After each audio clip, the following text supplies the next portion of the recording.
Hapit na mag 48 oras pagkahuman sa eleksyon, apan wala paghihapoy bisag usa ang giproklamang kandidatong mananaog sa Cagayan de Oro City. Kung ano atong siren pinaagi sa live report ni Argil Relator. Argil. Sara, tungod sa nitabong aberya sa mga vote counting machine, ingon man SD cards atol sa adlaw sa eleksyon. Pipila ka mga presinto din sa Cagayan de Oro City ang wala pa nakasumite o nakatransmit sa ilang resulta. Hinungdan nga nalangan ang pagproklama sa mga mananaog. Kung sa ubang lugar, nakaproklama na og mananaog sa local candidates, apan dinhi sa Cagayan de Oro City, parayon pang nakikumbati ang Electoral Board ug poll watchers isip witness sa pag-refeed sa mga balota sa 5 ka clustered precinct. Kini human nag-corrupt ang SD card, di naka-encode ang boto sa nauna na nga na-feed nga mga balota. Busa nagpadala og bagong reconfigured SD card ang COMELEC National Office. Ihay og pwesto ang Electoral Board sa matag vote counting machine at tubangan sa City Board of Canvassers. Naka-initialize me, then after nakapasulod me og balot mga 700 kapin. So ni-shutdown na din siya na ay 69 launta nga isulod pa di nagid siya mo subsonson na mo gyud bali-bali. Doon na pa'y upat ka clustered precinct nga wala pa nasugdan og refeed ang balota. Sanglit wala pa niabot ang dugang SD card.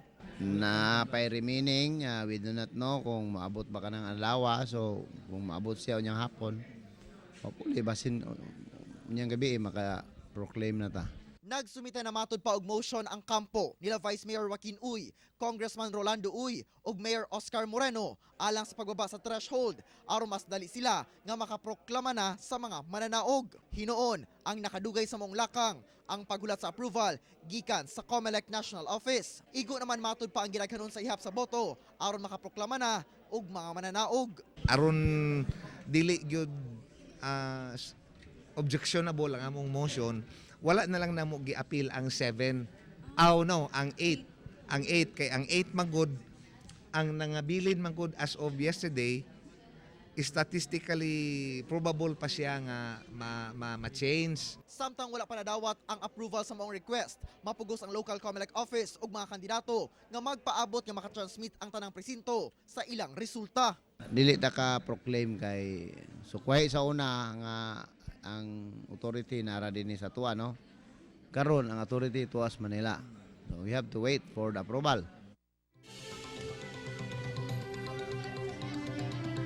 Sara, sumala sa COMELEC officer nga there is no way for them to proclaim the winners as early as now unless do nga moabot o i-grant sa National COMELEC office ang motion sa pipila ka mga kandidato partido to lower threshold. Kay so far no, in this case 387 pa out of 401 ka election returns ang successfully nakatransmit sa ilang resulta. Sara. Okay, so sa gisulti atong taga COMELEC, no, murag hulat-hulat gyud, no. So wala gyud laing paagi an Argil uga nabay time frame nga gihatag sila. I mean, pwede ba na ang local COMELEC makaingon sa national nga sir basin pwede papaspasan nabay na nga kaso? Sara, so far wala pa time frame, no, sa tinahulat gyud nila. Sa dili lamang ang Cagayan de Oro City ang nag-file og motion, no, for lowering threshold. Sanglit duda po yung mga kandidato sa uban nga mga lugar ang nag-file. Busa dili dayon madali-dali, no, mag-decide sa COMELEC nga i-grant ang maong request. Sinuon sa karon, no, ginaparayon ang pag-feed sa mga electoral board sa katong mga balota nga wala pa na feed, no, aron ihap o matransmit na ang mga resulta ug sa higayon, no, nga dili pa moabot ang pag-grant o nahuman na ang pag-transmit. So most probably dali na nila nga ma-proclaim kung kinsa gayon ang mga mananaog dinhi sa LGU sa Cagayan de Oro City. Sara. Right, siguro mas importante lang yun, no, nga hunahunahon nga truthful ang nahimong eleksyon. Daghang salamat, Argil Relator.